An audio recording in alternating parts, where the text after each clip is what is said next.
ሰላም ውዶችዬ፣ የማዳም ቅመሞች ማለት ነው እህቶቼ። ምን ሆንኩላችሁ መሰላችሁ?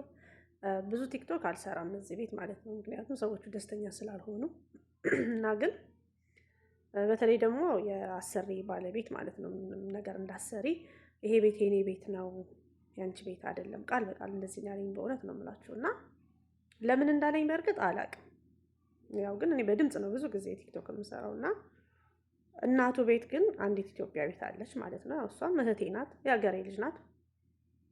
ግን እኔ ምን እንደተባለ አላውቅም። የሆነ ነገር ግን አለ። ከዚህ በፊትም ሌላም ነገር አለ ብቻና ግን ማለት ነው እኔ እናንተ አማርኛ ስናወራኛ ኢትዮጵያውያን ወደ አረብኛ የምተረጉሙ እንደኔ እህቶቼ ታው ይቅርባችሁ። እግዚአብሔር ምስክሬን ይቅርባችሁ። ምንም አይጠቅማችሁ፣ ምንም አትጠቀሙ። ነገ ስትሄዱ ይቀራሉ እነሱ።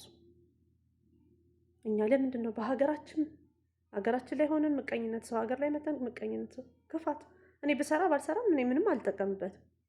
ግን በቃ ይቅርብን። በእውነት አሻፈረኝ ብዬ ነው እንደውም ዛሬ ማለት ነው። ይለይናቸው ቁጭ ብለዋል እንደውም እነሱ ራሱ ሳሎን፣ አሁን እኔ ክችን ውስጥ ሆኜ ስለፈልግ ማለት ነው። እና ብቻ እስኪ ራሳችንን እንጠብቅ ለማለት ያህል ነው።